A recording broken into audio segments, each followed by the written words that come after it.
आज आपके सामने लेकर आ गया हूं बहुत महत्वपूर्ण क्लास। तो आज की इस क्लास में हम पढ़ेंगे राजस्थान जीके और राजस्थान जीके में हम पढ़ रहे हैं रेगुलर जिला दर्शन। और जिला दर्शन में आज आपके सामने नया जिला में लेकर आ गया हूं जयपुर संभाग। और जयपुर संभाग एक छोटा सा टुकड़ी है जिसका नाम है सीकर जिला। तो आज अपन जयपुर संभाग के बहुत महत्वपूर्ण जिले को पढ़ने जा रहे हैं और वह जिला है सीकर जिला। तो दोस्तों आज की क्लास वीडियो में हम डिस्कस जो करेंगे सीकर जिले के बारे में करेंगे। दोस्तों आपको पता होगा, अगर अपन से एक प्रश्न पूछ ले कि सीकर जिले की स्थापना किसने की है, पहले अगर अपन संस्थापक की बात कर ले तो राणा शिव सिंह सीकर जिले का संस्थापक माना जाता है। सीकर जिले को हम शेखावटी क्षेत्र का हृदय स्थल कहते हैं। यानी प्रश्न आता है कि शेखावटी क्षेत्र का हृदय स्थल कौन से जिले को माना जाता है, तो हमें सीकर जिले को राइट करना होगा। सीकर जिले की विशेषता ये है कि यहाँ पर जीण माता का मंदिर है, यहाँ पर शाकंभरी देवी जी का मंदिर है, यहाँ पर खाटू श्याम जी का मंदिर है और यहाँ पर हर्ष भैरव जी का बहुत ही महत्वपूर्ण मंदिर है। ये जो मंदिर है पर्यटक की दृष्टि से अति महत्वपूर्ण है और ये जो मंदिर है काफ़ी महत्वपूर्ण भी है। राजस्थान की कला संस्कृति की अगर अपन बात करें तो वहाँ पर भी ये मंदिर बहुत ही अपना महत्वपूर्ण स्थान रखते हैं। सीकर जिले की बात करते हैं तो सीकर जिले की जो आकृति है वो बिल्कुल कटोरे नुमा यानी प्याले के अनुसार है। तो कई बार प्रश्न आता है कि सीकर जिले की आकृति कैसी है, तो सीकर जो जिले की आकृति है वो प्याले नुमा है। वही अगर अपन बात करते हैं सीकर जिले की तो सीकर जिले में ताम्र पट्टी भी पाई जाती है। सीकर जिले के अंदर यूरेनियम और सोने के भंडार भी प्रमुख रूप से पाए गए हैं। तो कहीं ना कहीं सीकर जिले का राजस्थान के अंदर जिला दर्शनों में जो 33 जिले हैं उसमें सीकर का अपने आप पर एक बहुत ही महत्वपूर्ण स्थान है। और आज की इस क्लास वीडियो में हम अध्ययन करेंगे सीकर जिले के बारे में। तो दोस्तों एक बार पुनः आपके अपने YouTube चैनल उत्कर्ष शैलेंद्र रावत सर की ऑनलाइन क्लास में आप सभी का स्वागत है। आपसे मेरा निवेदन है कि अगर आप पहले बार हमारे YouTube चैनल के साथ जुड़ रहे हैं तो बिल्कुल वीडियो को शेयर कर दीजिएगा। हम शुरू करते हैं आज सीकर जिले के बारे में। तो दोस्तों सबसे पहले आपसे सीकर जिले की आकृति पूछ लें तो सीकर जिले की आकृति कैसी है, तो आपको राइट करना पड़ेगा प्याले नुमा। यानी सीकर जिले की जो आकृति है वो प्याले नुमा है। कई बार प्रश्न आता है कि सीकर जिले की आकृति कौन सी है, तो सीकर जिले की जो आकृति है वो है प्याले नुमा। सीकर जिले की जो आकृति है वो कैसी है, प्याले नुमा है। अब दोस्तों यहाँ से एक प्रश्न बनता है, वो प्रश्न बनता है सीकर जिले का क्षेत्रफल कितना है। तो सीकर जिले का क्षेत्रफल, सीकर जिले का क्षेत्रफल अगर आपसे पूछ ले कि सीकर जिले का क्षेत्रफल कितना है तो आप किसको राइट करें। क्योंकि देखिए जब भी आप पढ़ रहे हैं, जब भी आप कोई भी जिला दर्शन पढ़ रहे हैं उसमें जो महत्वपूर्ण बातें याद रखनी पड़ेगी वो पड़ेगी सबसे पहले उसकी आकृति कैसी है, दूसरी बात अपन को याद रखनी पड़ेगी उस जिले का क्षेत्रफल कितना है। बिल्कुल, तो सीकर जिले का क्षेत्रफल कितना है तो हमें राइट करना पड़ेगा 7,732 वर्ग किलोमीटर। यानी सीकर जिले का जो क्षेत्रफल है वो 7,732 वर्ग किलोमीटर है। कई बार प्रश्न आता है कि सीकर जिले की आकृति कैसी है, तो सीकर जिले की जो आकृति है वो प्याले के अनुसार है, प्याले नुमा है। सीकर जिले का क्षेत्रफल कितना है, 7,732 वर्ग किलोमीटर।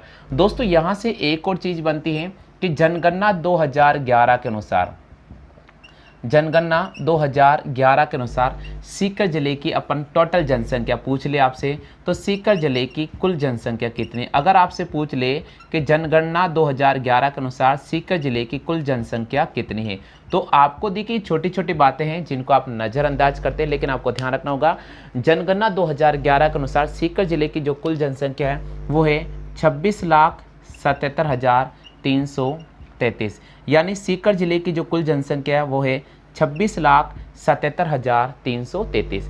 अब इन 26,77,333 में पुरुषों की संख्या कितनी है और महिलाओं की संख्या कितनी है, ये भी अपन यहाँ सीखेंगे। बिल्कुल, अब इस जनसंख्या में पुरुषों की संख्या कितनी है और महिलाओं की संख्या कितनी है, बिल्कुल अपन यह भी जानने की कोशिश करेंगे।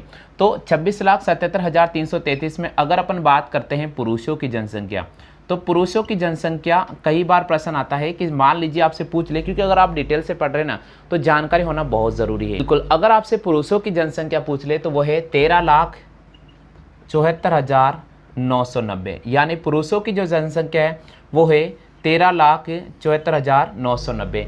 और अगर आपसे महिलाओं की संख्या पूछ ले, अगर आपसे महिलाओं की संख्या पूछ ले तो क्या राइट करेंगे। महिलाओं की जो संख्या है वो अगर आपसे पूछ ले, बिल्कुल अगर आपसे महिलाओं की संख्या पूछ ले तो वो है 13,02,343। कितनी है, 13,02,343। ये यहाँ पर सीकर जिले के महिलाओं की संख्या। हम बात कर रहे हैं जनगणना 2011, और जनगणना 2011 के अनुसार सीकर जिले की जो कुल जनसंख्या है वह 26,77,333। उनमें से पुरुषों की जनसंख्या है 13,74,990 और महिलाओं की जनसंख्या 13,02,343। ठीक है, अब अगर अपन साक्षरता की बात कर ले, सीकर जिले के साक्षरता की बात कर लें तो साक्षरता कितनी है, क्योंकि कई बार प्रश्न यहाँ से भी बनता है, तो आपको जानकर रहना जरूरी है कि सीकर जिले की साक्षरता कितनी है। अगर सीकर जिले की साक्षरता की बात करते हैं तो सीकर जिले की जो साक्षरता है वो है 71.90%। कितनी है? सीकर जिले की जो साक्षरता है वो है 71.90%। अगर मान लीजिए आपसे पूछ ले कि सीकर जिले में पुरुषों की साक्षरता कितनी है, तो भैया जो पुरुषों की साक्षरता दर है वो है अपने पास में 81.7%। यानी सीकर जिले में पुरुषों की जो साक्षरता है वो 81.7% है, और सीकर जिले की अगर महिलाओं की साक्षरता की बात करते हैं तो 58.2% है। यानी महिलाओं की जो साक्षरता है सीकर जिले की वो है 58.2%। क्लियर हो गया? आगे सभी को समझ में? छोटा सा ये मैंने आपको जो टॉपिक समझाया है, आप इसके बारे में थोड़ा डिटेल से उतार लीजिएगा, क्योंकि आपके लिए बहुत इंपॉर्टेंट रहेगा। हम जिला दर्शन पढ़ा रहे हैं और जो बच्चे आरएस की तैयारी कर रहे हैं उनके लिए भी ये बहुत महत्वपूर्ण है। तो मेरा उन सभी स्टूडेंट से भी निवेदन है कि वीडियो को स्किप नहीं करें, और अगर आपको मेरा चैनल और मेरा वीडियो पसंद आता है तो बिल्कुल आप इसको शेयर कर सकते हैं। हमारा क्वेश्चन क्या दे रखा है? हम पढ़ रहे हैं आज राजस्थान का बहुत ही महत्वपूर्ण जिला, और वह जिला है सीकर। बिल्कुल, सीकर जिले की बात करते हैं तो इसकी आकृति है प्याले के अनुसार, यानी प्याले नुमा इसकी आकृति है। सीकर जिले का अगर क्षेत्रफल अगर आपसे पूछ ले तो 7,732 वर्ग किलोमीटर है। अगर जनगणना 2011 की स्थिति पर जाते हैं तो सीकर जिले में कुल जनसंख्या की बात करते हैं तो 26,77,333 है। वही पुरुषों की जनसंख्या की बात करते हैं तो पुरुषों की जो जनसंख्या है वो है 13,74,990, और महिलाओं की जनसंख्या की बात करते हैं तो वो है 13,02,343। अगर अपन साक्षरता की बात करते हैं तो सीकर जिले की जो साक्षरता है वो टोटल अगर ओवरऑल साक्षरता की बात करते हैं तो वो आती है 71.90%, और अगर पुरुषों की साक्षरता की बात करते हैं तो वो आती है 81.7%, और महिलाओं की साक्षरता की बात करते हैं तो वो आती है 58.2%। ये सीकर जिले के बारे में थोड़ी सी मैंने आपको जानकारी दी है, आप जल्दी से इसकी कॉपी कर लीजिएगा ताकि हम आगे चर्चा करते हैं, क्योंकि ये जिला बहुत महत्वपूर्ण है और यहाँ से प्रश्न बनने वाला है, वो सारा का सारा यहाँ क्लियर हो जाएगा। तो क्लियर हो गया यहाँ तक? अब दोस्तों यहाँ तक मैं आपको एक चीज़ तो क्लियर करा चुका हूँ। अब यहाँ से थोड़ा अपन आगे बढ़ जाते हैं। अब अपन बात करते हैं, हाँ जी क्लियर हो गया? आगे सभी को समझ में? चलिए अब यहाँ तक कॉपी कर लिया सबने, थोड़ा आगे बात करते हैं अपन।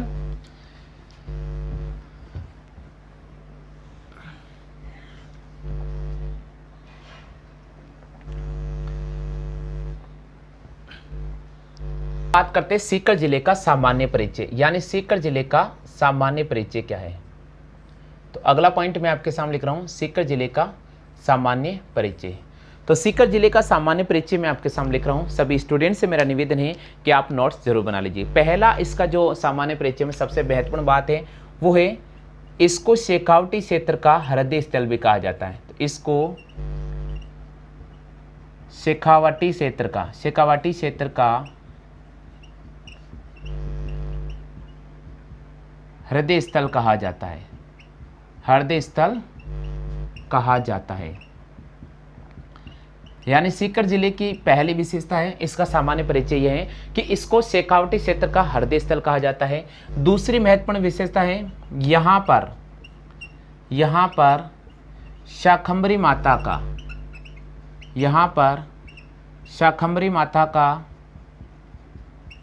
कौमा जीण माता का खाटू श्याम जी का मंदिर स्थित है। खाटू श्याम जी का मंदिर भी स्थित है। ये सामान्य इसका परिचय चल रहा है भैया सीकर जिले का, ठीक है, स्थित है। बिल्कुल, सबसे पहली बात कर ली अपन ने कि इसको शेखावटी क्षेत्र का हृदय स्थल के नाम से जाना जाता है, और दूसरा है यहाँ पर शाकंभरी माता, जीण माता, खाटू श्याम जी और हर्षनाथ भेरू जी का जो मंदिर है बिल्कुल यहीं पर स्थित है। तीसरी महत्वपूर्ण बात है कि यहाँ का जो प्रमुख नृत्य है, यहाँ का प्रमुख नृत्य गीदड़ वे कच्ची घोड़ी नृत्य, कच्ची घोड़ी नृत्य विश्व में प्रसिद्ध है, विश्व में प्रसिद्ध है। बिल्कुल, ये तीसरी बहुत महत्वपूर्ण है। प्रश्न आता है कि गीदड़ नृत्य और कच्ची घोड़ी नृत्य कौन से जिले से संबंधित है, तो आपको राइट करना पड़ेगा सीकर को। तो मैंने यहाँ पर कुछ महत्वपूर्ण बातें रखी है, एक बार मैं सामान्य रूप से वापस रिवाइज करा रहा हूँ। इसको शेखावटी क्षेत्र का हृदय स्थल के नाम से जाना जाता है। दूसरा पॉइंट है, यहाँ पर शाकंभरी माता का मंदिर है, जीण माता का मंदिर है, खाटू श्याम जी का मंदिर है और हर्षनाथ भैरू जी का मंदिर भी स्थित है। यहाँ का जो प्रमुख नृत्य है वो कौन कौन सा है, वो यहाँ का जो प्रमुख नृत्य उसमें आता है गीदड़ वे कच्ची घोड़ी, यानी गीदड़ और कच्ची घोड़ी यहाँ का जो प्रमुख नृत्य है जो विश्व के अंदर अपना प्रमुख स्थान रखता है। ये राजस्थान का प्रथम हाईटेक जिला स्थित है, तो यहाँ बोलूँगा ये राजस्थान का प्रथम हाईटेक जिला है। प्रश्न आता है राजस्थान का प्रथम हाईटेक जिला कौन सा है, तो आपको राइट करना पड़ेगा सीकर को। ये राजस्थान का प्रथम हाईटेक जिला है। ये कुछ महत्वपूर्ण बातें हैं जो मैंने आपको यहाँ लिखाई हैं। उम्मीद मैं करता हूँ कि आप इसकी कॉपी साथ के साथ कर रहे होंगे। तो जल्दी से स्टूडेंट, मैंने जो लिखा है उसकी आप कॉपी कर लीजिएगा। हम सीकर जिले के सामान्य परिचय के बारे में बात कर रहे हैं, बहुत ही महत्वपूर्ण है इसके बारे में जो मैं आपको बता रहा हूँ। जी क्लियर हो गया, आगे समझ में हो गया क्लियर। अब दोस्तों एक और बात आती है, सीकर जिले का शुभंकर किसको बनाया गया है। ये कई बार प्रश्न पूछा गया है, सीकर जिले का जो शुभंकर बनाया गया है, जिले का शुभंकर किसको बनाया गया है, तो सीकर जिले का जो शुभंकर है वह शाहीन को बनाया गया है। किसको बनाया गया है, शाहीन को। तो ये भी आप ध्यान रखना कि सीकर जिले का जो शुभंकर है वह किसको बनाया गया है, शाहीन को बनाया गया है। क्लियर हो गया, आगे समझ में। चलिए एक और प्रश्न और विशेषता है, राजस्थान में 20 सूत्रीय कार्यक्रम, राजस्थान में 20 सूत्रीय कार्यक्रम में प्रथम स्थान सीकर जिले का है। प्रथम स्थान सीकर जिले का है। ये भी जानकारी आपको याद रखनी पड़ेगी। तो आप सबसे पहले इनकी कॉपी कर लीजिएगा। पहला पॉइंट मैंने आपको बता दिया है, सीकर जिले का जो शुभंकर है वो किसको बनाया है, शाहीन को बनाया गया है। दूसरा जो आपके सामने टिक कर रहा हूं, इसको शेखावटी क्षेत्र का हृदय स्थल के नाम से जाना जाता है। तीसरी महत्वपूर्ण बात है, यहाँ पर शाकंभरी माता का मंदिर है, यहाँ पर जीण माता का मंदिर है, यहाँ पर खाटू श्याम जी का मंदिर है और यहाँ पर हर्ष भैरू जी का मंदिर भी स्थित है।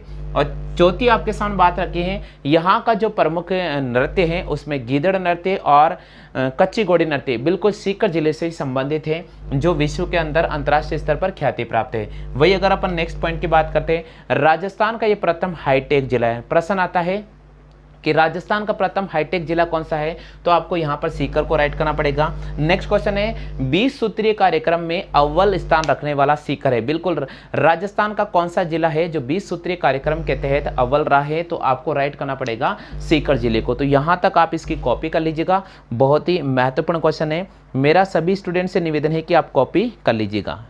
हाँ भैया, कर लिया सबने। चलिए और देखिए, यहाँ पर सामान्य परिचय की हम बात कर रहे हैं सीकर जिले की, और इस सीकर जिले में जो महत्वपूर्ण चीज़ें वही मैं यहाँ पर आपके सामने लिखा रहा हूँ, क्योंकि बहुत ही महत्वपूर्ण ये क्लास होने वाला है जिला दर्शन का। जी चलिए भैया, इसका नेक्स्ट है राज्य में, बिल्कुल राजस्थान में कैल्साइट व पायरासाइट का, राजस्थान में कैल्साइट व पाइराइट का सर्वाधिक उत्पादन, कैल्साइट व पाइराइट का सर्वाधिक उत्पादन सीकर जिले में होता है, सीकर जिले में होता है। ये भी आप ध्यान रखें, राजस्थान में कैल्साइट व पाइराइट का जो सर्वाधिक उत्पादन है कहां पर होता है, सीकर जिले में उत्पादन होता है। ठीक है, और महत्वपूर्ण जानकारी क्या है, और महत्वपूर्ण जानकारी ये कि राजस्थान के सीकर जिले के रोहिला गांव में यूरेनियम वे स्वर्ण भंडार मिले। तो प्रश्न आता है कि राजस्थान के कौन से गांव में यूरेनियम और सोने के भंडार मिले हैं। तो आपको राइट करना पड़ेगा सीकर, और सीकर का जो गांव है उसका नाम है रोहिला गांव। बिल्कुल, सीकर का रोहिला गांव है जहां पर यूरेनियम और सोने के भंडार मिले हैं। क्लियर हो गया? आगे सभी को समझ में? यहां तक सबको समझ में आ गया क्या?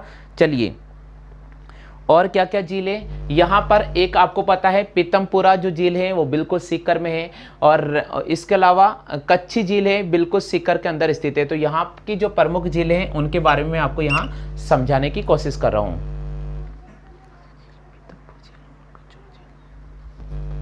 बिल्कुल, यहाँ पर 3 झीलें जिसका नाम है, एक का नाम है रेवासा झील, रेवासा झील, प्रीतमपुर झील, प्रीतमपुर झील और कच्छोर झील। कच्छोर झील सीकर जिले में स्थित है, सीकर जिले में है। तो प्रश्न आता है सीकर जिले की प्रमुख झील कौन कौन सी है? तो सीकर जिले की जो प्रमुख झील है वो है पीतमपुर झील। क्या है? पीतमपुर झील, और जिसको अपन प्रीतमपुर भी बोल सकते हैं। कई बार किसी किताबों में प्रीतमपुर भी लिखा था, तो आप ध्यान रखिए एक ही बात है। रेवासा झील बिल्कुल यहाँ पर सीकर जिले के अंदर स्थित है, और इसके अलावा कच्छोर झील बिल्कुल सीकर जिले में स्थित है। तो राजस्थान में कैल्साइट व पायराइट का सर्वाधिक जो उत्पादन होता है वो सीकर जिले में होता है। राजस्थान के सीकर जिले के रोहिला गांव में यूरेनियम और सोने के भंडार मिले हैं। रेवासा झील, पीतमपुर झील, कच्छोर झील, ये सारे के सारे कहां पर हैं? सीकर जिले में स्थित हैं। क्लियर हो गया? आ गया समझ में?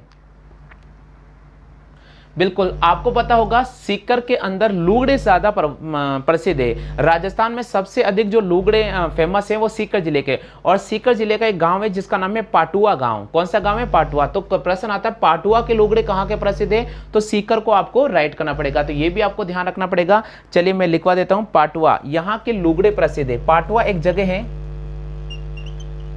पाटुआ, या फिर आप इसको पाटुआ भी कह सकते हैं। ये एक प्रसिद्ध गांव है पाटुआ या पाटुआ। यहां के लुगड़े प्रसिद्ध है, यहां के लुगड़े राजस्थान में प्रसिद्ध है, यहां के लुगड़े राजस्थान में प्रसिद्ध है। यहां के लुगड़े कहां प्रसिद्ध है? यहां के जो लुगड़े हैं वो राजस्थान में प्रसिद्ध है। हाँ भैया, क्लियर हो गया?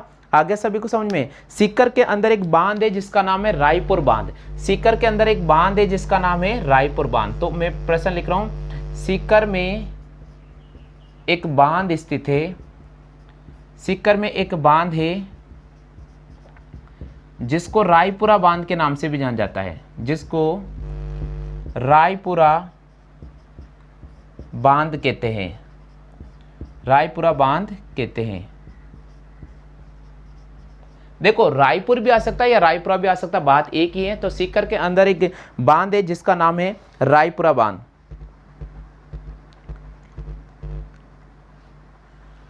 हाँ, लिख लिया? एक सलादीपुर जगह है, सीकर के अंदर एक जगह है जिसका नाम है सलादीपुर। कौन सी जगह? सलादीपुर। ये जगह किसके लिए प्रसिद्ध है? ये पायराइट्स के उत्पादन के लिए, ये पायराइट्स के उत्पादन के लिए प्रसिद्ध है। बिल्कुल, प्रश्न आता है सीकर जिले में पायराइट्स के उत्पादन के लिए कौन सी जगह प्रसिद्ध है? तो आपको राइट करना पड़ेगा सलादीपुर। सलादीपुर वो जगह है जो पायराइट्स के उत्पादन के लिए प्रसिद्ध है। हाँ भैया, क्लियर हो गया? आगे सभी को समझ में? सभी को आगे के यहाँ तक आप मुझे बता दीजिए। जिन स्टूडेंट को समझ में आ गया जल्दी से बता दीजिए भैया। बिल्कुल, सीकर जिले का एक गांव है खंडेला गांव, और खंडेला गांव किसके लिए फेमस है? खंडेला जो गांव है वो गोटा उद्योग के लिए प्रसिद्ध है। तो ये भी आपके सामने जानकारी लिख रहा हूं मैं, छोटी सी थोड़ी जगह बची है तो यहां लिख रहा हूं मैं खंडेला गांव। खंडेला गांव सीकर का गोटा उद्योग के रूप में प्रसिद्ध है। बिल्कुल, प्रश्न आता है राजस्थान में गोटा उद्योग के लिए कौन सा गांव प्रसिद्ध है, तो आपको राइट करना पड़ेगा खंडेला गांव। खंडेला गांव सीकर में है जो गोटा उद्योग के लिए ज्यादा फेमस है। तो आपके सामने जो ये सामान्य परिचय लिख रहा हूं मैं, इस परिचय को एक बार पुनः में रिवाइज करा देता हूं। सबसे पहली जो बात है आपके सामने स्क्रीन पे नजर आ रहा होगा, सलीदापुरी, सलादीपुरी। सलादीपुर का मतलब है कि ये जो जगह है वो पायराइट्स के उत्पादन के लिए बहुत ही ज्यादा फेमस है। नेक्स्ट पॉइंट है राजस्थान में कैल्साइट व यूरेनियम के जो भंडार है सर्वाधिक रूप से कहां मिले हैं, तो हमें सीकर को राइट करना पड़ेगा। तीसरा पॉइंट आ रहा है राजस्थान के सीकर जिले के रोहिला गांव में, राजस्थान के सीकर जिले के रोहिला गांव में यूरेनियम के भंडार मिले। तो सीकर जिले में किस किस के भंडार मिल सकते हैं, कैल्साइट हैं और पायराइट्स के भी सर्वाधिक उत्पादन सीकर जिले में होता है। सीकर जिले में और किसके भंडार है, तो सीकर जिले का रोहिला गांव है और इस रोहिला गांव में यूरेनियम और सोने के भंडार मिले हैं। चलिए सीकर जिले में झीलें कितनी हैं, तो सीकर जिले में 3 झील है। एक है रेवासा झील जो सीकर में है, एक है पीतमपुर झील है और एक है कच्छोर झील। देखिए 3 झीलें सीकर के अंदर है, रेवासा झील, पीतमपुर झील और कच्छोर झील। अगर कई बार प्रश्न पूछ ले कि कच्छोर झील कहाँ आती है, तो खंडेला गांव में आती है और पीतमपुर झील कहाँ आती है, कांवट गांव में आती है। तो पीतमपुर जो झील है वो तो कांवट गांव में आती है, अगर आपसे पूछ ले तो ध्यान रखना कांवट गांव में आती है। और जो कच्छोर झील है वो खंडेला गांव में स्थित है। कहाँ पर स्थित है, खंडेला गांव में स्थित है। ठीक है, चलिए पाटुआ या पाटुआ कुछ भी कह सकते हैं, यहाँ के लुगड़े पूरे राजस्थान में प्रसिद्ध हैं। चलिए सीकर में एक बांध है जिसका नाम है रायपुरा बांध या रायपुर बांध, दोनों में से एक आ सकता है। सीकर जिले के अंदर बांध स्थित है जिसका नाम है रायपुरा बांध या रायपुर बांध। चलिए खंडेला गांव सीकर का है जो गोटा उद्योग के रूप में भी बहुत ही ज्यादा अपने आप में ख्याति प्राप्त है। यानी यहाँ का जो गोटा है पूरे राजस्थान में तो फेमस है, साथ ही साथ भारत के अंदर भी फेमस है। तो सीकर जिले का जो खंडेला गांव है वो गोटा उद्योग के लिए भी जाना जाता है। तो आप एक बार इसकी कॉपी कर लीजिएगा ताकि आगे में सामान्य परिचय और आपको सीकर जिले का बता दूं। हाँ सभी स्टूडेंट कॉपी कर लीजिएगा भैया। देखिए जैसे मैं लिखाता जाऊं आप कॉपी करते चले ताकि आपको धीरे धीरे सारी चीज क्लियर हो जाएगी।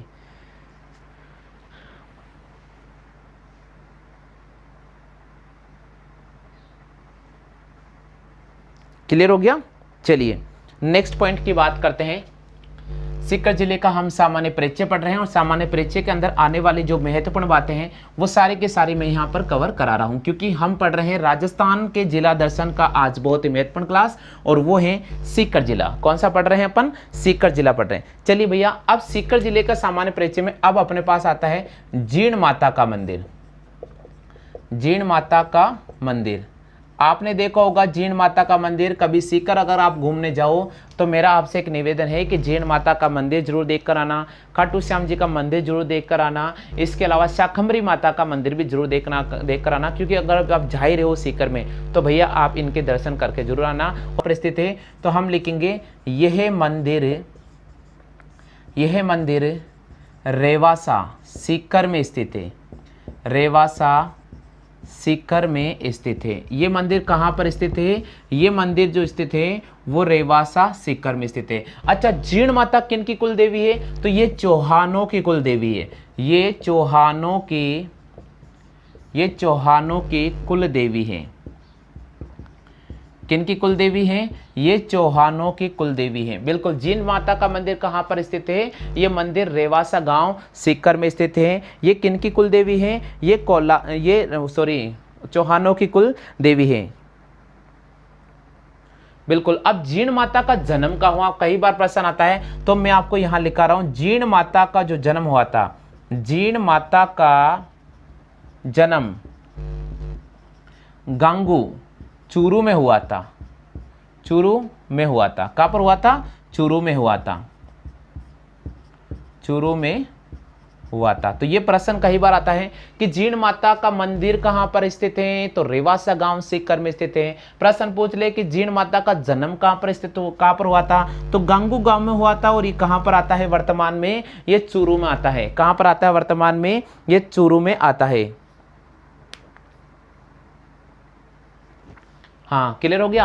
और दोस्तों प्रश्न आता है कि जब औरंगजेब ने यहाँ पर आक्रमण किया था तो मधुमक्खियों यानी माता ने मधुमक्खियों का रूप लिया और पूरा मधुमक्खियों का जो झुंड है वो औरंगजेब की सेना के ऊपर टूट पड़ा और औरंगजेब की सेना बिल्कुल पीछे हट गई, मंदिर में किसी प्रकार का नुकसान नहीं किया। तो ये भी यहाँ की जो लोक मान्यता है, यहाँ के लोगों का जो कहना है उसके अकॉर्डिंग ये बहुत ही इंपॉर्टेंट है। जब औरंगजेब ने यहाँ पर आक्रमण किया, कई बार प्रश्न आता है कि किसके आक्रमण के कारण जीण माता ने मधुमक्खियों का रूप लिया और उस पर हमला बोल दिया ताकि वो बिना मंदिर को तोड़े यहाँ से रवाना हो गया, तो वो व्यक्ति था औरंगजेब। तो जब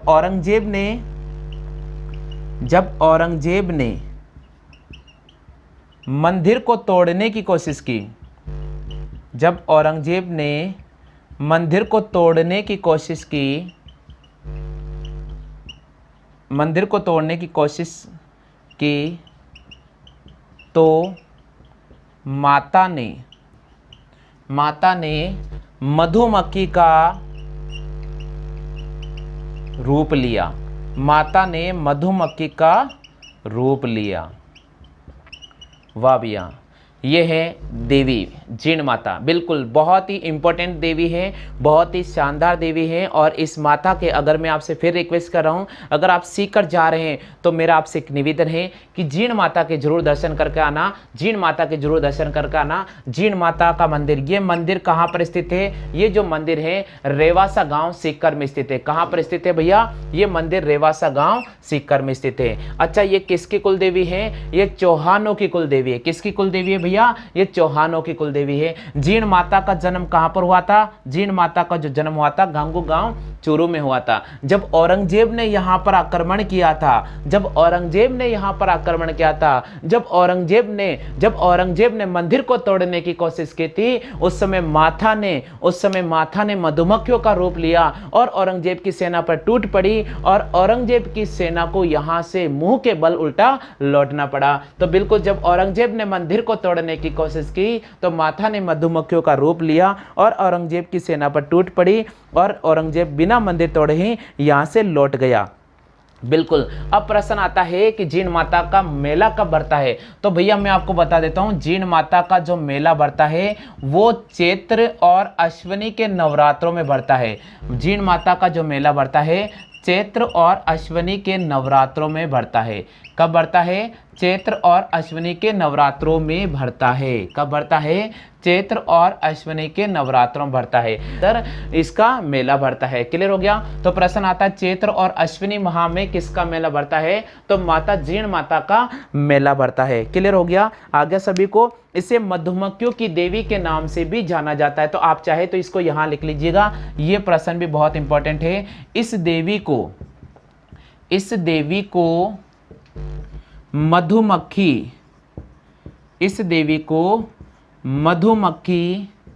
की देवी के नाम से भी जाना जाता है।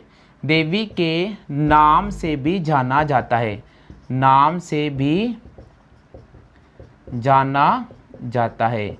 इस देवी को मधुमक्खी की देवी के नाम से भी जाना जाता है। ये भैया बहुत बार प्रश्न आया है कि कौन सी देवी है जिसको मधुमक्खी की देवी के नाम से जाना जाता है? तो उस देवी का नाम है भैया जीण माता। वो जीण माता है जिसको मधुमक्खी की देवी के नाम से भी जाना जाता है। बिल्कुल। इस मंदिर का निर्माण किसने कराया? ऐसा माना जाता है कि जो मंदिर का निर्माण कराया था राजा पृथ्वीराज प्रथम के समय हट नामक व्यक्ति ने इस मंदिर का निर्माण कराया था। तो इस मंदिर का निर्माण कब करवाया था? तो प्रश्न अगर आ जाए तो जीण माता के मंदिर का निर्माण, जीण माता के मंदिर का निर्माण पृथ्वीराज प्रथम के समय हुआ था। पृथ्वीराज प्रथम के समय में हुआ था। बिल्कुल। चौहानों की कुल देवी है और जीण माता के मंदिर का निर्माण पृथ्वीराज प्रथम के समय हुआ था। तो ये आप जानकर लिख लीजिएगा। मैं सीकर जिले का सामान्य परिचय आपको करा रहा हूं और सीकर जिले के सामान्य परिचय को एक बार पुणे में रिवाइज करा देता हूं। जीण माता के मंदिर का निर्माण पृथ्वीराज प्रथम के शासनकाल में हुआ था। चलिए पहला पॉइंट याद हो गया। दूसरा पॉइंट, जीण माता का मंदिर, जीण माता का मेला कब बढ़ता है? तो जीण माता का जो मेला बढ़ता है चैत्र और अश्विनी के नवरात्रों में बढ़ता है। चलिए दूसरा पॉइंट क्लियर हो गया। तीसरा पॉइंट, ये मंदिर कहां पर स्थित है? ये मंदिर सीकर जिले के रेवासा गांव में स्थित है। चलिए तीसरा पॉइंट भी क्लियर हो गया। ये चौहानों की कुल देवी के नाम से प्रसिद्ध है। प्रश्न आता है कि चौहानों की कुल देवी कौन सी देवी है? तो हमें राइट करना पड़ेगा जीण माता को। चलिए भैया नेक्स्ट पॉइंट, जीण माता का जन्म कहां पर हुआ? तो जीण माता का जन्म हुआ था गंगू गांव में। कहां पर आता है ये? चूरू में आता है। ठीक है भैया, ये भी क्लियर हो गया। जब औरंगजेब ने मंदिर को तोड़ने की कोशिश की तो माता ने किसका रूप लिया था? माता ने मधुमक्खियों का रूप लिया और औरंगजेब पर टूट पड़ी, औरंगजेब की सेना पर टूट पड़ी, औरंगजेब की सेना को मुंह की खानी पड़ी और बिल्कुल उल्टे पांव दौड़ना पड़ा, यानी बिना मंदिर को किसी प्रकार का औरंगजेब ने क्षति पहुंचाए उसे यहां से रवाना होना पड़ा। चलिए, इसे किस नाम से जाना जाता है? इस देवी को मधुमक्खियों की देवी के नाम से भी जाना जाता है।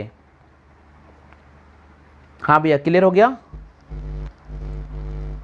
बिल्कुल, राजस्थान साहित्य में जीण माता देवी का सबसे लंबा भजन है, सबसे लंबा भजन है। प्रश्न आता है कि राजस्थान में लोक देवियों में सबसे लंबा गीत किसका है? तो हमें राइट करना पड़ेगा जीण माता का। जीण माता का जो गीत है राजस्थान साहित्य के अकॉर्डिंग सबसे लंबा गीत माना जाता है। यह भी आप ध्यान रखना, यहां पर जगह नहीं है, पहले आप इसकी कॉपी कर लीजिएगा। मैं और इसके बारे में आपको सामान्य परिचय बता देता हूं।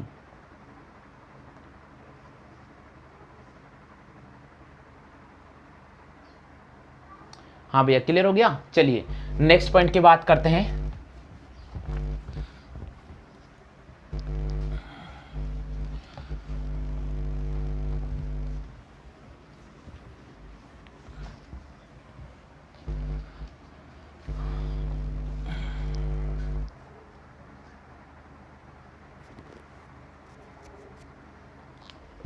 हाँ भैया, अब सामान्य परिचय में दूसरा आ रहा है हमारे पास में, सीकर जिले के अंदर ही है, झुंझार जी महाराज। झुंझार जी महाराज, बिल्कुल इनके बारे में अपन जानते हैं। इससे पहले मैंने सीकर में जब अपन पढ़ा रहा हूं मैं आपको, तो जीण माता मैंने समझाया था। अब मैं बात करता हूं झुंझार जी महाराज की। चलिए भैया, यहां से भी कौन कौन से प्रश्न आता है? यहां से प्रश्न आता है इनका जन्म कहां पर हुआ था। तो झुंझार जी महाराज का जन्म कहां पर हुआ था? तो हम लिखेंगे झुंझार जी महाराज का जो जन्म हुआ था वो इमरोह सीकर में हुआ था। झुंझार जी महाराज का जन्म कहां पर हुआ? झुंझार जी महाराज का जो जन्म हुआ था इमरोह सीकर गांव में हुआ था। यानी इमरोह एक गांव है छोटा सा और सीकर में स्थित है, यहां पर।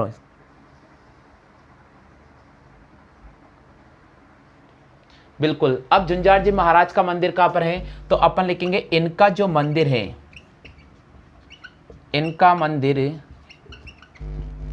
स्यालोदड़ा गांव में स्थित है, जहां पर प्रतिवर्ष रामनवमी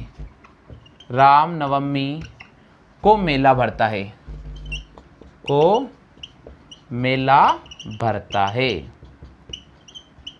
चलिए, झुंझार जी महाराज का जन्म कहां पर हुआ था? झुंझार जी महाराज का जन्म हुआ था इमरोह सीकर में हुआ था।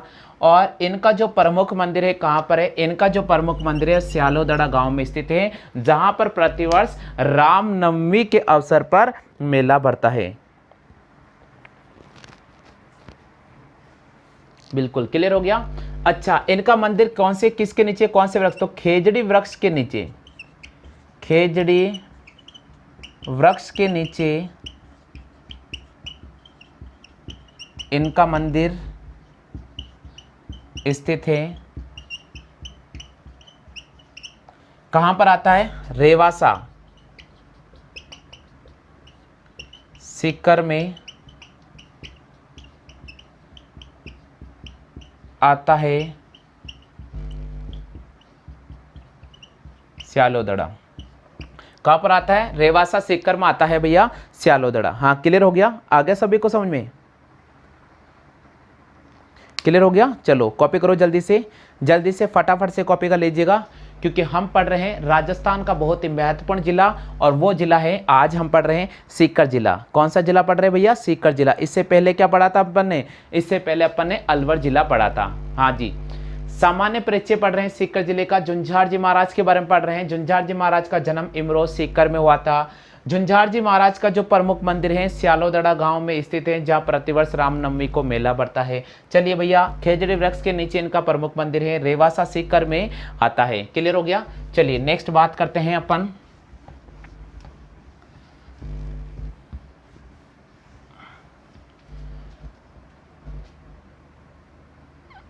चलिए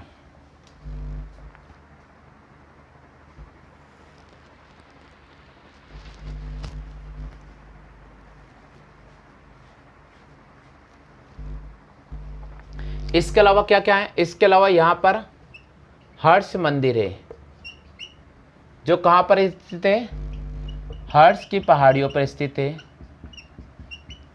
हर्ष की पहाड़ियों पर स्थित है।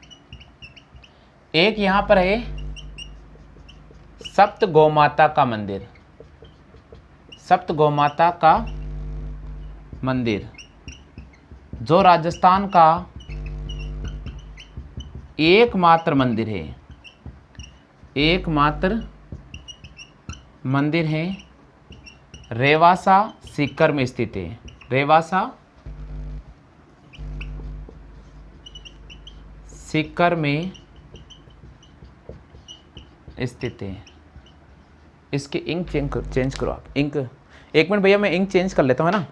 हाँ आप कॉपी कर लो, जल्दी से कॉपी कर लीजिएगा।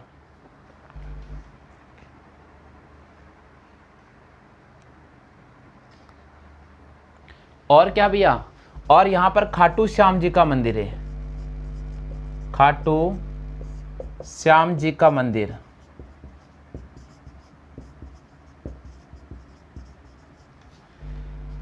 खाटू श्याम जी का मंदिर है रेवासा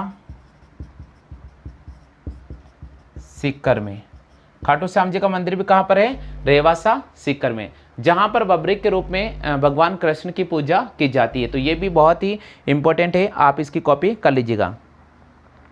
हाँ भैया प्रश्न आता है खाटू श्याम जी का मेला कब बढ़ता है, तो ये मैं आपको बता देता हूँ। खाटू श्याम जी का मेला, खाटू श्याम जी का मेला फाल्गुन माह की एकादशी को बढ़ता है, फाल्गुन माह की एकादशी को बढ़ता है। बिल्कुल, खाटू श्याम जी का जो मेला बढ़ता है फागण माह की 11 को बढ़ता है। कब बढ़ता है, फागण माह की 11 को बढ़ता है। ये आप ध्यान रखना, ये आप ध्यान रखना भैया। सीकर जिले का सामान्य परिचय हम पढ़ रहे हैं। हर्ष मंदिर के बारे में अपन बात कर चुके हैं। हर्ष की पहाड़ियों पर स्थित मंदिर है, भैरव जी का मंदिर है, हर्ष भैरव जी का मंदिर है। बिल्कुल, जीण माता से जस्ट थोड़ा ऊपर जाते हैं तो हर्ष पहाड़ियों पर आता है भैरव जी का मंदिर जी। सप्त गौमाता का मंदिर है, सीकर में है, स्थित है, रेवासा में। राजस्थान का एकमात्र मंदिर है जो 7 गौमाता का स्थित है।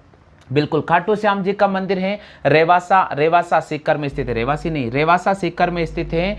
और इसका मेला कब बढ़ता है, इसका मेला फागुन महीने की 11 को बढ़ता है। कब बढ़ता है, फागुन महीने की 11 को। क्लियर हो गया, कॉपी करते चलो। हाँ भैया फटाफट से कॉपी करते चले, बहुत ही महत्वपूर्ण हम राजस्थान का जिला दर्शन आपको क्लास में पढ़ा रहे हैं जी।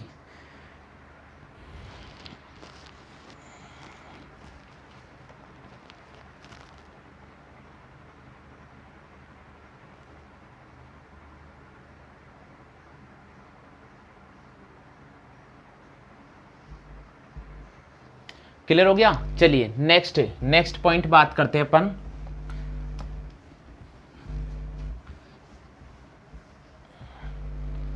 नेक्स्ट पॉइंट की बात करते हैं।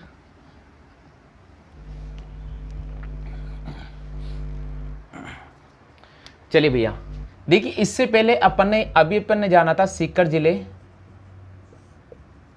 जिले का क्षेत्रफल, सीकर जिले का क्षेत्रफल, ठीक है। तो हम यहाँ पर जो पढ़ेंगे वो क्या क्या पढ़ेंगे, इससे पहले देखिएगा। यहाँ पर मैं आपको डिटेल से समझा रहा हूँ क्योंकि हमने पिछले जिले पढ़े, तो यहाँ पर मैं लिख रहा हूँ जिले के नाम लिखूंगा। फिर उसके बाद अपन उनका क्षेत्रफल के बारे में जानेंगे, उसके बाद अपन उनका घनत्व के बारे में जानेंगे, उसके बाद अपन उनका लिंगानुपात जानेंगे, और उसके बाद अपन जानेंगे उनकी साक्षरता दर। तो ये जितने भी जिले मैंने पढ़ा दिए हैं उनका मैं आपके सामने यहाँ लिख रहा हूँ। अगर आपको इन प्रश्नों के जवाब आते हैं तो मेरा आपसे एक निवेदन है भैया, सभी स्टूडेंट से निवेदन है कि आप कमेंट कर दीजिएगा और इन प्रश्नों के जवाब दे दीजिएगा, ठीक है। तो हम बात करते हैं सीकर जिले का, सबसे पहले सीकर जिले के क्षेत्रफल की। तो दोस्तों हम इस क्लास के अंदर बिल्कुल डिटेल से सब चीज़ समझा रहे हैं, और कुछ क्लासें मैं आपको रिवाइज भी करा देता हूं, ताकि क्या होगा कि समय समय पर अगर हम रिवाइज करते रहें, रिवीजन करते रहें, तो हम जब आगे वाला जब जिला दर्शन पढ़े तो पीछे वाला नहीं भूले, इसलिए थोड़ा रिवाइज करा रहा हूँ। तो यहाँ मैं आपके सामने जिलों के नाम लिखूंगा और आपको उनके प्रत्येक के क्षेत्रफल निकला है। जैसे मान लीजिए मैंने लिखा सीकर जिला, तो आपको सीकर जिले का क्षेत्रफल आता है तो आप कमेंट कर दीजिएगा। सीकर जिले का घनत्व के बारे में पता है तो कमेंट कर दीजिएगा। लिंगानुपात के बारे में पता है तो साक्षरता के बारे में पता है तो कमेंट कर दीजिएगा। अभी जस्ट मैंने पढ़ाया था सीकर जिला, और सीकर जिले का जो क्षेत्रफल है वो है 7,732 वर्ग किलोमीटर, 7,732 वर्ग किलोमीटर। तो यहां मैं लिख रहा हूं क्षेत्रफल जो हम बात करेंगे वो वर्ग किलोमीटर में बात करेंगे तो 7,732 वर्ग किलोमीटर है, 7,732 वर्ग किलोमीटर है। अगर अपन सीकर जिले के घनत्व के बारे में बात करते हैं तो सीकर जिले का जो घनत्व है वो है 346। कितना है? 346। सीकर जिले का घनत्व की अगर अपन बात करते हैं तो सीकर जिले का घनत्व है 346। अगर अपन सीकर जिले के लिंगानुपात की बात करते हैं तो लिंगानुपात है यहाँ का 947। कितना है? लिंगानुपात की अगर अपन बात करते हैं तो यहाँ का लिंगानुपात है 947 और बच्चों का जो लिंगानुपात है वो है 948। ये बहुत महत्वपूर्ण जानकारी है, ये बहुत महत्वपूर्ण है। बच्चों का जो लिंगानुपात है वो है 848। बच्चों का जो लिंगानुपात है वो है 848। और अगर अपन साक्षरता की बात करते हैं तो यहाँ की जो साक्षरता है वो है 71.90%। यानी सीकर जिले का क्षेत्रफल है 7,732 वर्ग किलोमीटर, घनत्व है 346, लिंगानुपात है 947 और यहाँ लिखा 848। 848 का मतलब 0 से 6 साल के बच्चों का जो लिंगानुपात है वो 848 है, और ओवरऑल लिंगानुपात की बात करते हैं तो 947 है, और यहाँ की साक्षरता की बात करते हैं तो वह है 71.90%। यहाँ तक सबको क्लियर हो गया क्या? चलिए अपन बात करते हैं दूसरा, वो आता है अजमेर जिला। बिल्कुल, हमने अजमेर जिला भी पढ़ा था। आप मुझे बताइए अजमेर जिले का क्षेत्रफल कितना है? अजमेर जिले का जो क्षेत्रफल है वो है 8,481 वर्ग किलोमीटर। कितना है क्षेत्रफल? 8,481 वर्ग किलोमीटर है। अगर आपको अजमेर जिले का घनत्व के बारे में पता है तो अजमेर जिले का घनत्व कितना है आप जल्दी से कमेंट कर दीजिएगा। अजमेर जिले का जनसंख्या घनत्व कितना है? अजमेर जिले का जो जनसंख्या घनत्व है वो है हमारे पास में 305। कितना है? अजमेर जिले का जो जनसंख्या घनत्व है वो हमारे पास में 305 है। कितना है? 305। अगर अजमेर जिले का लिंगानुपात पूछ ले, अगर अजमेर जिले का लिंगानुपात पूछ ले तो वह है 951। कितना है? अजमेर जिले का जो लिंगानुपात है वह है 951। अगर बच्चों का पूछ ले तो 901 है, और अगर साक्षरता पूछ ले तो वो है 69.10%। साक्षरता अजमेर जिले की कितनी है? 69.10% अजमेर जिले की साक्षरता है। क्लियर हो गया? हाँ जी। अब बात करते हैं अपन जयपुर जिला। अब अपन बात करते हैं जयपुर जिला। तो तीसरा जिला मैं आपको पढ़ा रहा हूँ वह है जयपुर जिला। हाँ जी भैया, जयपुर जिले का क्षेत्रफल कितना है? सबसे पहले जयपुर जिले का क्षेत्रफल की बात कर लेते हैं। सभी स्टूडेंट को अगर आता है तो कमेंट कर दीजिएगा। जयपुर जिला 11,143 वर्ग किलोमीटर, 11,143 वर्ग किलोमीटर। अगर अपन घनत्व की बात करते हैं तो यहाँ का घनत्व है 595। यहाँ का घनत्व है, जनसंख्या घनत्व है वो है 595। कितना है? 595। अगर अपन लिंगानुपात की बात करते हैं, अगर अपन लिंगानुपात की बात करते हैं तो वो आता है 910। कितना आता है? 910 और ऑब्लिक 861। 861 0 से लेकर 6 साल तक के बच्चों का है। और अगर अपन साक्षरता की बात करते हैं तो साक्षरता है इसकी 75.50%। कितनी है? 75.50%। चलिए चौथा जिला मैं आपको पढ़ा रहा हूं क्योंकि ये थोड़ा रिवाइज क्लास करा रहा हूं। टोंक जिला, चौथा जिला आ रहा है टोंक जिला, और टोंक जिले का जो क्षेत्रफल है वो 7,194 प्रति वर्ग किलोमीटर है। अगर अपन घनत्व की बात करते हैं तो 198/200 कुछ भी आ सकता है, कि किसी किताबों में 187 भी दे रखा, तो आप ध्यान रखना कुछ भी दे सकता है, 187, 198 या 200। ठीक है। चलिए भैया, अगर अपन लिंगानुपात की बात करते हैं तो टोंक जिले का लिंगानुपात कितना है? टोंक जिले का लिंगानुपात है 952 892। कितना है? 952 और 892। और अगर अपन साक्षरता की बात करते हैं तो टोंक जिले की साक्षरता है 61.20%। कितनी है? 61.20% टोंक जिले की साक्षरता है। चलिए भैया भीलवाड़ा की बात करते हैं। भीलवाड़ा की बात कर लेते हैं। पांचवा जिला जो हमने पढ़ाया है वो पढ़ाया था भीलवाड़ा। भीलवाड़ा का क्षेत्रफल है 10,455 प्रति वर्ग किलोमीटर। अगर घनत्व की बात करते हैं तो घनत्व आता है 230। यहाँ के घनत्व की बात करते हैं तो घनत्व कितना आता है? 230 आता है। चलिए भैया, अगर आपसे पूछ ले लिंगानुपात कितना है तो 973 928। लिंगानुपात कितना है? 973 928, 973 928। और अगर आपसे साक्षरता पूछ ले तो 61.40% है। साक्षरता कितनी है? 61.40% है। चलिए भैया अपन बात करते हैं नागौर की। तो सबसे पहले छठा पॉइंट अपने पास में लेकर आ रहा हूं, वह है नागौर जिला। नागौर जिले का क्षेत्रफल कितना है? तो 17,718 प्रति वर्ग किलोमीटर है। 17,718 प्रति वर्ग किलोमीटर है। अगर आपको जनसंख्या घनत्व पूछ ले तो वह आता है 187,200 है इसका भी। चलिए टॉप का जनसंख्या घनत्व कितना है? तो फिर 198 सही है ना? हाँ कर सकते हैं अपन। अच्छा चलिए भैया, नागौर जिले का लिंगानुपात कितना है आपसे पूछ रहे तो क्या राइट करोगे? 950, 897 राइट करना पड़ेगा। नागौर जिले का 950 और 897, यहाँ तक सबके कवर हो रहा है क्या? सभी स्टूडेंट को दिख रहा है? नीचे में एक लाइन और लिखूंगा, सभी स्टूडेंट को दिख रहा है क्या? जल्दी से कमेंट करो, सभी को दिख रहा है भैया? चलो साक्षरता कितनी है? 62.80%। देखिए मैं एक लाइन बस एक और जिला, क्योंकि मैंने आपको जितने जिले पढ़ाए वो सारे यहाँ रिवाइज करा रहा हूँ। 7वां जिला अभी तक अपन ये पढ़ चुके हैं। सीकर अभी आज अपन पढ़ रहे हैं वर्तमान में, इससे पहले अपन ये पढ़ चुके हैं, तो ये आपको याद होना चाहिए। एक और जिला बचा है, वो कौन सा बचा? जल्दी से काउंट करो। अजमेर हो गया, जयपुर हो गया, टोंक हो गया, भीलवाड़ा हो गया, नागौर हो गया, दौसा बचा भैया। दौसा अलवर भी तो है यार। दौसा बिल्कुल, टॉक के बाद हमने यहाँ दौसा जिला। चलो भैया दौसा का लिख देते हैं अपन, दौसा का लिख देते हैं। दौसा का क्षेत्रफल कितना है? 3,432 वर्ग किलोमीटर। 3,432 वर्ग किलोमीटर है। अच्छा दौसा का घनत्व कितना है? तो दौसा घनत्व तो 476 है। दौसा घनत्व कितना है? 476 है। और लिंगानुपात कितना है? 905 है ऑब्लिक 876 है। और अगर दौसा की साक्षरता दर आपसे पूछ ले तो दौसा की साक्षरता दर है 68.20%। कितनी है? 68.20%। बिल्कुल, ये अपन ने जितने भी जिले पढ़े हैं बिल्कुल ये मैंने आपको एक बार रिवाइज करा दिया है। तो सभी स्टूडेंट से मेरा निवेदन है आप इसके एक बार स्क्रीनशॉट ले लीजिएगा, क्योंकि आप जब नोट्स बना रहे हैं तो ये चीज़ आपके पास होना बहुत ज़रूरी है। बिल्कुल आ गया सभी को समझ में? क्लियर हो गया? तो दोस्तों आज की क्लास में तो बस इतना ही, क्योंकि समय हो चुका है। कल अपन इसी समय क्लास लेकर आएंगे, इसका अगला पार्ट में अपडेट करूंगा। तो मेरे आपसे एक रिक्वेस्ट है, वीडियो को पूरा देखें और बिल्कुल भी स्किप नहीं करें। आज के लिए बस इतना ही साथियों। जय हिंद, वंदे मातरम।